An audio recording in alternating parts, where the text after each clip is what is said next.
In this video, we will evaluate the best and worst performing P2P lending platforms in April. We will also cover some of the latest news which may help you to assess the safety of your investments. Reviewing statistical performance-oriented data regularly is crucial. The performance of a dedicated portfolio is directly related to the platform's ability to manage risks. If the performance is poor, your return and liquidity decrease. Investing in a platform that does not disclose its portfolio performance is connected to much higher risk levels. Additionally, investing in black boxes increases your risk of losing money. So, in April 2024, Mentos, EstateGuru and Peber remain the largest platforms in the industry. On Mentos, we can see a slight decrease in its loan portfolio. The platform also slightly lowered its pending payments. Last month, Mentos updated its risk scores, decreasing the ratings for 11 group companies in Moldova and Macedonia and increasing the scores for Credit Star. The platform also introduced new bond listings and announced its plans to raise further funds on Crowdcube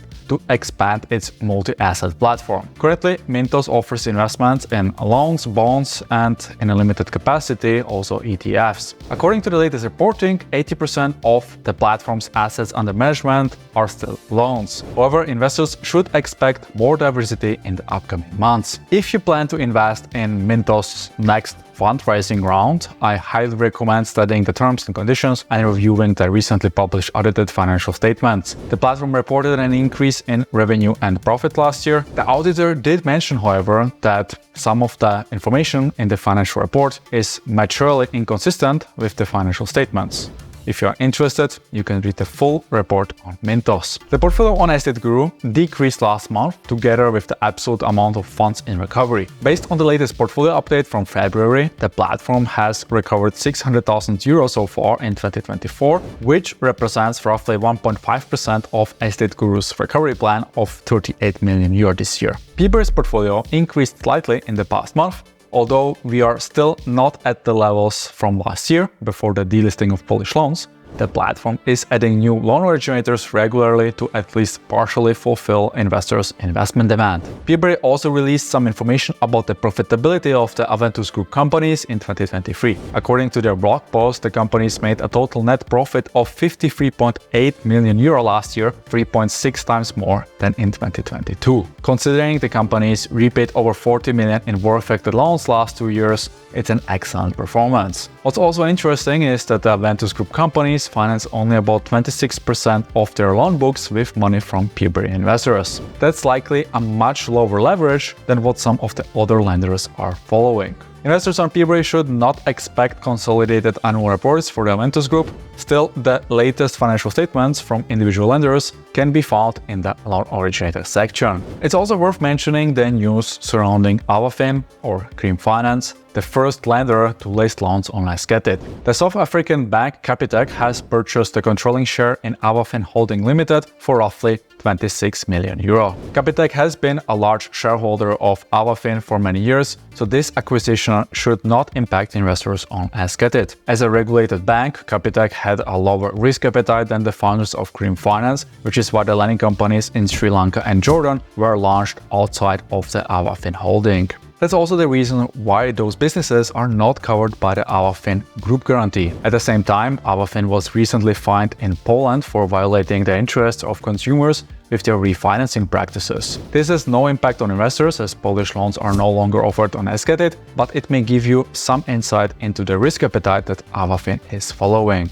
Mergers and acquisitions, as well as occasional fines, are not rare in the P2P lending business and should be considered when investing in loans. While I don't think it has any substantial impact on investors on Estate, it does change the argument that the founders of the platform have control over the companies that are being funded via Estate. Currently, they only have control over the lender in Jordan, as the founders no longer control the remaining lenders. The top performing platforms in April remain Robocash, Estate, Inrento, Crowdpeer, and Pintown. All platforms continue to perform without any defaults or payment delays. The only downside may be the limited availability of loans, causing cash drag to investors. That's especially true for Robocash and Estate, where you might struggle to deploy a larger amount of funds. Depending on your investment requirements, you may consider investing on platforms like Crowdpeer, Inrento, or Fintown. If those platforms are not your cup of tea and you prefer to invest in short-term loans, you can explore the next best option. Keep in mind, however, that spring is not the most active period in the P2P lending business, meaning lenders are unlikely to substantially increase their demand for financing,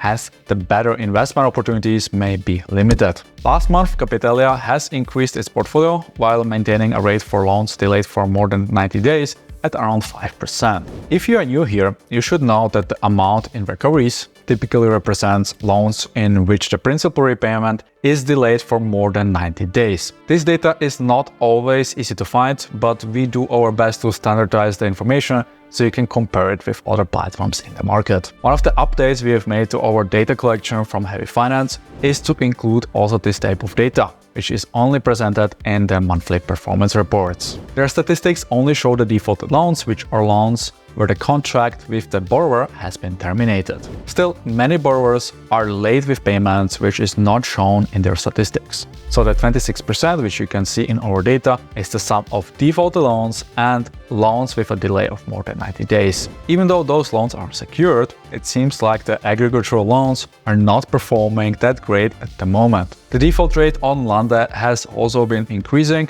Unfortunately, the platform does not disclose the number of delayed loans for more than 90 days, so a direct comparison with Heavy Finance is difficult. The statistical data on Reinvest24 has not changed in the past month, which is odd as the platform should continue servicing the current loans, including the return of loan principal. Many investors reported that withdrawals of available funds are not being processed, which is another concern the platform is not publicly addressing. As Reinvest24 lacks transparency surrounding its portfolio, we have classified the entire amount as in recovery. Lending Market continues to publish press releases with no value whatsoever. On the other hand, according to their statistics, the assets under management increased last month. There is little to report about other platforms due to the lack of proper statistical information.